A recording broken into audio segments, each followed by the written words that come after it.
श्री स्वामी समर्थ. स्वागत आहे तुमचं माझ्या यूट्यूब चॅनलवरती. आजचा दिवस तुम्हाला खूप छान सुखाचा, समाधानाचा जावो. तुमच्या मनातील सर्व चांगल्या इच्छा स्वामी महाराज पूर्ण करोत, हीच मी स्वामींच्या चरणी प्रार्थना करते आणि आजच्या नवीन व्हिडिओला सुरुवात करते. तुमच्याही घरात लक्ष्मी टिकत नाही का? तर घरात लक्ष्मी टिकण्यासाठी काय करावे हे पुढील प्रमाणे आहे. 1. लक्ष्मी कृपेसाठी घरातील अन्न व दूध नेहमी झाकून ठेवावे. दर गुरुवारी तुळशीला थोडेसे दूध अर्पण केल्याने घरात लक्ष्मीचे कायमस्वरूपी वास्तव्य राहते. 2. दिवाळीमध्ये जसे लक्ष्मी पूजन करतात तसेच दर अमावस्येला करावे. व्यवसायाची घसरलेली गाडी रुळावर येईल. 3. रोज संध्याकाळी तुळशीजवळ तुपाचा दिवा व एक अगरबत्ती लावावी, तर घरात लक्ष्मीचा निरंतर वास राहील. 4. गल्ल्यात एखादी तरी कवडी नक्की असावी. गल्ल्यामध्ये पैशांचा ओघ सुरू राहतो. 5. तिजोरी, गल्ल्यात किंवा बँक खात्यात रक्कम ठेवताना महालक्ष्मीच्या नावाचा आवर्जून जप करावा. 6. जो मळकट कपडे घालतो, दात स्वच्छ घासत नाही, कठोर बोलतो, जास्त जेवतो आणि सूर्योदय अथवा सूर्यास्तासमयी झोपतो, त्याला लक्ष्मी सोडून जाते. 7. कपाट किंवा तिजोरीवर कोळ्यांचे जाळे, कचरा, भंगार, मल ठेवू नये. 8. उत्तर दिशा धनाची दिशा आहे. या दिशेला सजावटीचा फाउंटन किंवा फिश टँक ठेवल्याने घरात सतत पैसा राहतो व तो सत्कारणी लागतो. 9. मुख्य दरवाजाच्या उंबरठ्यावर कुंकवाने लक्ष्मीची पावले उठवावीत. सूर्योदयाच्या वेळी लक्ष्मी अतिथी रूपात घरात प्रवेश करेल आणि परत जाण्याचे नाव घेणार नाही. 10. जे लोक ओल्या पायांनी झोपतात, पाय न धुता झोपतात, त्यांच्या घरात लक्ष्मी येत नाही. जे लोक डोक्याला तेल लावून त्यातील तेल हातापायाला चोपडतात, नखांनी गवत तोडतात किंवा जमीन उकरतात, ज्यांच्या शरीरावर आणि पायांवर मळ साचलेले असते, त्यांच्या घरात लक्ष्मी येत नाही. 12. तिजोरी घरात ज्या खोलीमध्ये ठेवलेली असेल त्या खोलीच्या भिंतीचा रंग काळा किंवा लाल नसावा. 13. घरातून कामानिमित्त बाहेर पडताना शर्टच्या वरच्या खिशात थोडे तरी पैसे ठेवावे. मोकळ्या खिशाने कधीही बाहेर पडू नये, कारण पैसा पैशाकडेच जातो. 14.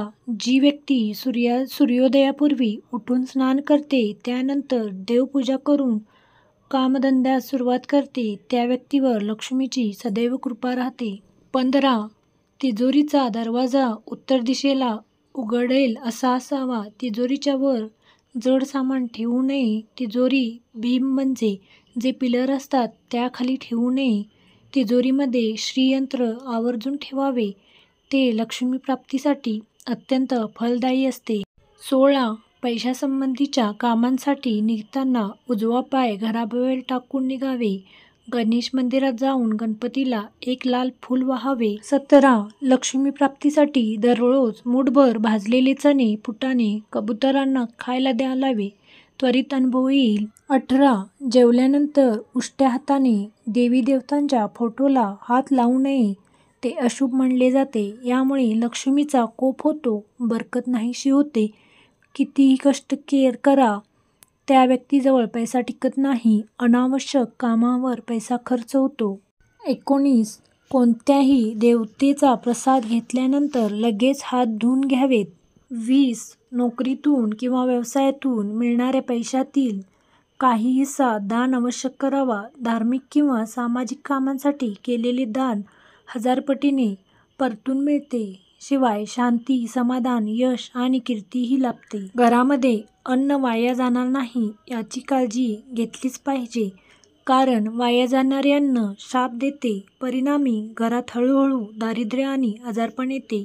22. अतिथी देवो भव असं आपल्या हिंदू संस्कृतीत म्हटले आहे. त्यामुळे घरी आलेल्या अतिथींचे स्वागत मनमोकळेपणाने करावे. ज्या घरात अतिथीचा अपमान होतो त्या घरात कुठलीही देवता वास्तव्य करत नाही. 23. घरातील लक्ष्मीने अर्थात गृहिणीने रोज सकाळी पाणी घराच्या उंबरठ्यावर आणि अंगणात शिंपडावे. घरात कोणतीही बाधा येत नाही, सुख शांती लाभते. 24. घराच्या मुख्य दरवाजामधून लक्ष्मी येते, त्यामुळे घरचा मुख्य दरवाजा नेहमी स्वच्छ ठेवावा. तसेच तिन्ही सांजेला मुख्य दरवाजा थोडा वेळ उघडा ठेवावा.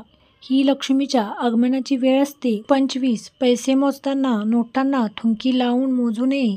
लक्ष्मीचा अपमान होतो. ग्रंथांची पाने, पोथीची पाने बोटाला थुंकी लावून उलटू नयेत, ते अशुभ असते. 26. हातात रोख रक्कम आली की ती प्रथम घरी आणून देवापुढे ठेवावी. कुठल्याही परिस्थितीत त्यातील 1ही रुपया खर्च करू नये. दुसऱ्या दिवसापासून खर्च करायला सुरुवात करावी. 27. संध्याकाळनंतर विशेषतः दिवे लागल्यानंतर कोणासही पैसे देऊ नये. मोठी खरेदी सूर्यास्ता अगोदर करावी. सूर्यास्तानंतर मोठी खरेदी केल्यास व पैसे दिल्यास लक्ष्मी नाश पावते. राहूच्या होऱ्यात पैसे देणे घेणे हा व्यवहार करू नये. वरील काही गोष्टींचे पालन केल्यास घरात लक्ष्मी नक्कीच टिकून राहील आणि घराची भरभराट होईल. नक्की तुम्ही यातील थोडे जरी उपाय केलात तर तुम्हाला फरक जाणवेल. तुम्ही कल्पना केलात तर तुम्हाला नक्की प्रचिती येईल. नक्की यातील उपाय करून बघा आणि व्हिडिओ आवडल्यास तुमच्या मित्रपरिवारासोबत शेअर करायला विसरू नका आणि कमेंटमध्ये श्री स्वामी समर्थ लिहायला विसरू नका. श्री स्वामी समर्थ.